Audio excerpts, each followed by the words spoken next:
Not yet. Sometimes it doesn't look like you're live, but you are actually live. And so we're live. That's good. Here we are again at Land and Sea. So we're going to do this every 2 weeks. We're going to do a fishing report every 2 weeks at Land and Sea. If anyone wants to come and join in one day, come around 12 o'clock every second Friday and we'll be here. And if you want to come up and have a bit of a talk up here, you're more than welcome.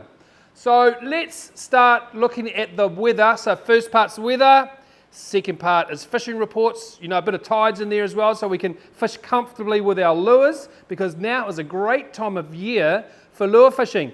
In my opinion, now the shallow water soft baiting is not as good as it can be, and out in the deep water it can be absolutely fantastic, which is what I experienced this week on Monday. When did I go? Monday. We went out to this area here, and can you all see that? How about a little comment there, guys, if you can see my little laser pen. I've upped my game with my technology. So can you guys see that little laser pen? And also, we're always interested to know where you guys are actually from. So if you comment where you're from, that's really good for us to know. And so we send you good fishing information. If you're living in Invercargill, you don't want information about the Hauraki Gulf. So comment where you are, and that'll help us out a lot. So the first thing is to go to the weather. So we've got Brandon over there. Are you there, Brandon? Yeah, g'day guys. G'day Becky and Michael Peters.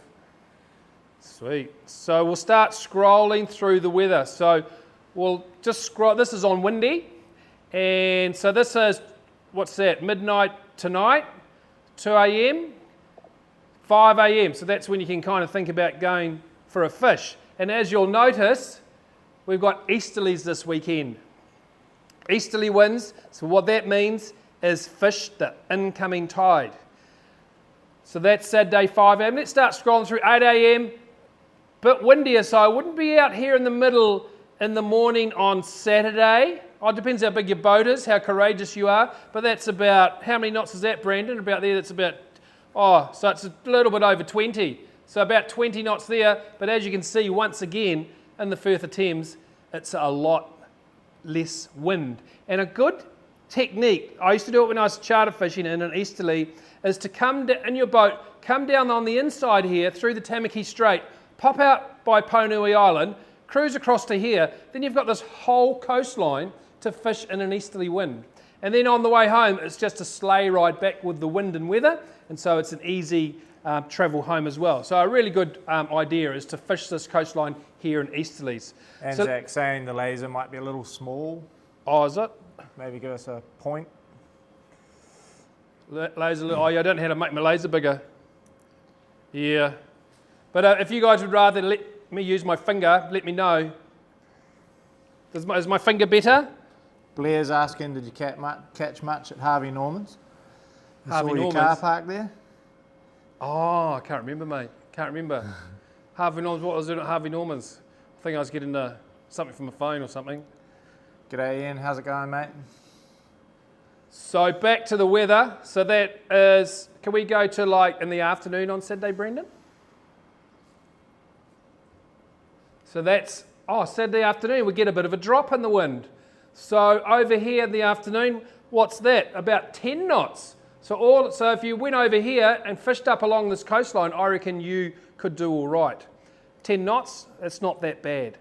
As we give you weather information, guys, you still have to do your own research as well, because we can't be held responsible for you if you go in a small boat in bad weather. So please check yourself as well. This is all just ideas and information we're giving to you. But as you know, weather forecasting, it's just that, it's forecasting, so it can change. So it might say this today, tomorrow or tonight, it might completely change. So make sure you update your weather yourselves as well before you go out. So Saturday afternoon along here does look all right, guys, especially down on the Firth. You could launch from Kawakawa Bay, pop over to here and fish this here. You could even go down to the mussel farms if you like fishing mussel farms. It doesn't look too bad. So let's keep on scrolling, Brandon. So 8 p.m, that's night time, we're not going to fish then. Sunday morning, 5 a.m, about the same, still easterlies, but I think there's a window coming up soon. So another one, about the same, still all right down here, and 12 p.m, 2 p.m. Sunday, it's starting to die a little bit. Not that much, but so my pick of where you should go fishing this weekend, if you want to go out in the deeper water, would be around here. And also if you scroll up a bit, Brandon, this often happens as well. I've got all the way up to Mangawai Heads, Brandon. I didn't actually see that. Oh, this changes everything. So look at this. Just by going north of Cape Rodney, all of a sudden you're in really nice weather. So let's scroll back again, Brandon. See how Mangawai looks on Saturday. Sunday. There you go. Keep on going. So lucky we scrolled up, guys. This can often happen that the weather changes at that point there. So the difference between, say, Whangaparoa Peninsula and, say, McGregor's Rock is, 5 knots compared with 20 knots.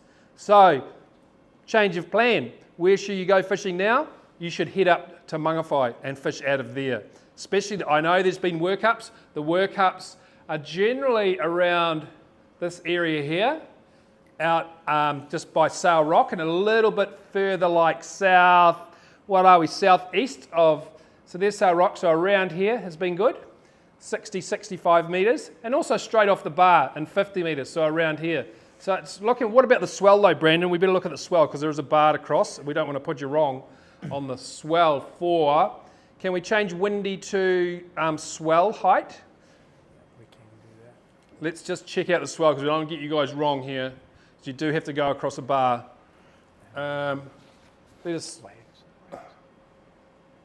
Just trying to look at the swell, guys. Swell, there you go. There's the swell. Change it to swell.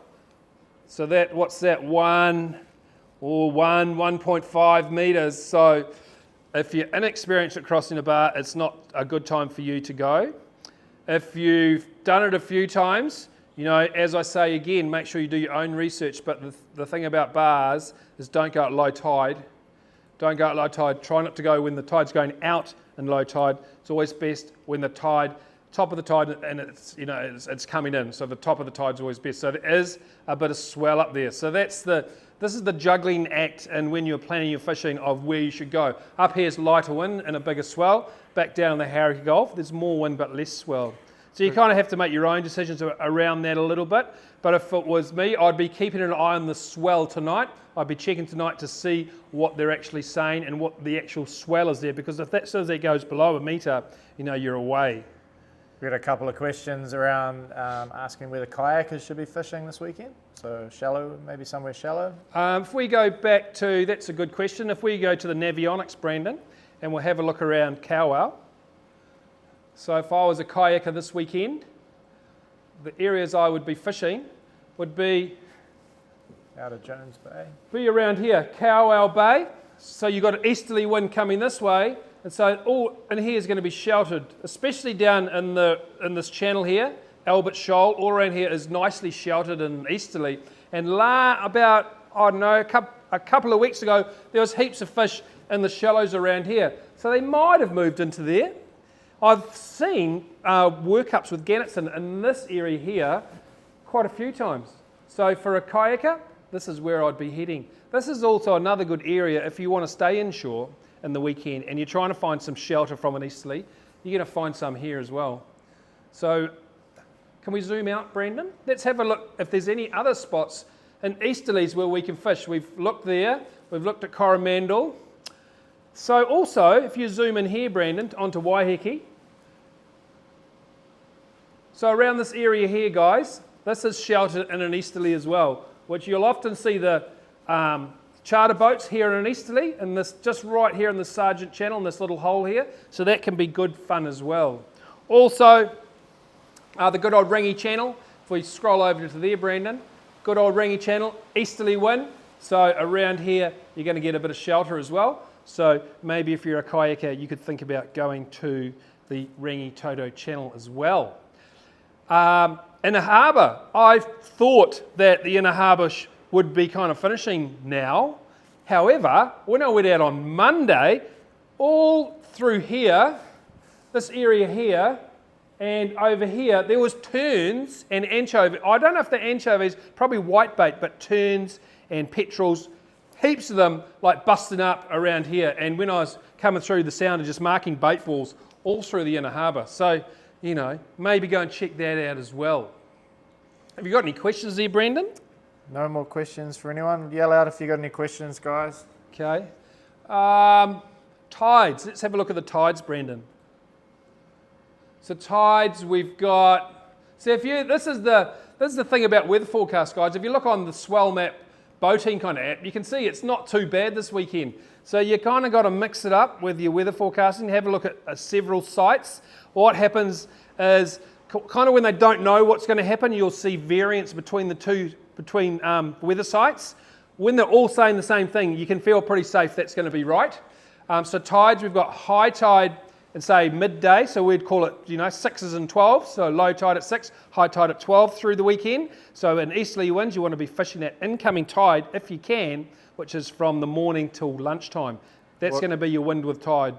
What's your choice of lures this weekend, Paul? Out in the deep, there's lures I'm using is sliders, fish fingers, or G-bombs, but I got to say, these things, I'll come up to the camera a bit there, see what I look like. I look okay there. So jelly babies, guys, for those of you who don't know, so this is a material, it's made by Nikko in Japan. It's scented, it's biodegradable, and it's super tough. And that colour there, if you put this colour in the water, it actually goes purple. It doesn't look much.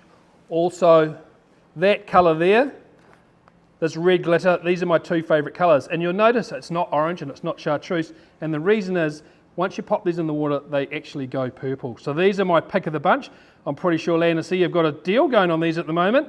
So about 20% off, I think. Hope I'm not in trouble for saying that. So 20% off for Land and Sea for the jelly babies. And the good thing about me doing fishing reports here, guys, is I can tell these guys what's working, and they have put them on special for all you guys. So if you want to get some, it's a good time to get it. We've also got some silent sales just running in the background over the next little while, guys. Just keep an eye out on our website if you're after a deal. Yeah. It's deep water time for me. It's get out to those 40, 50 metre zones, find a bit of shelter. And the reason I'm saying that is because the amount of fish I've seen out in the deep in the past 2 weeks is ridiculous. It's almost like there's too many snapper. Would just going out there to 40, 50 metres, if you scroll up all around this area here, it's just crazy. The amount of bait I've seen, the amount of whales, the amount of dolphins, all in this area here, it's just like littered with fish. It's ridiculous. It's crazy. A lot of little ones, as you know, and this is why we're using the jelly babies, because if you use a normal skirt, you just catch tiddler after tiddler, put the jelly baby on, and you catch a bit less, but the quality of the fish goes up. And with that many fish around, it's a good idea to use a jelly baby. I reckon all these little fish around at the moment, give it 2 or 3 years, we're going to have one of the best snapper seasons we've ever seen, I reckon. It's just going to be crazy. And that's because, of COVID, the bad weather. I think I said last time talking to mussel farmers, the snapper are raiding the mussel farms. So all these kind of things are happening because there's too many snapper. So is there any questions there, Brandon? No more questions. There might be a couple of those in the fridge there, Nigel. Okay. So you guys, we're going to do this every second Friday. But these guys always know the information, so I'm sure they don't even mind. Would you mind if they ring you up for a fishing report?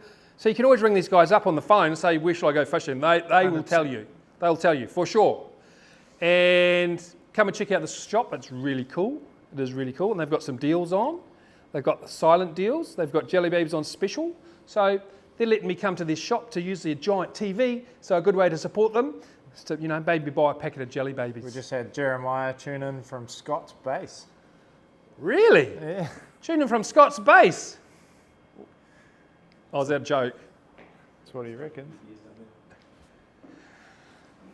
All right, guys. Well, that's unless there's any questions, I'm going to sign off. No more questions, Paul. But feel free to, you can PM me, you can DM me, you can DM or PM, Land and Sea. We're all here to help. We want to help. So have a good weekend, people. And it's Friday night, beers and chips. Have a good one.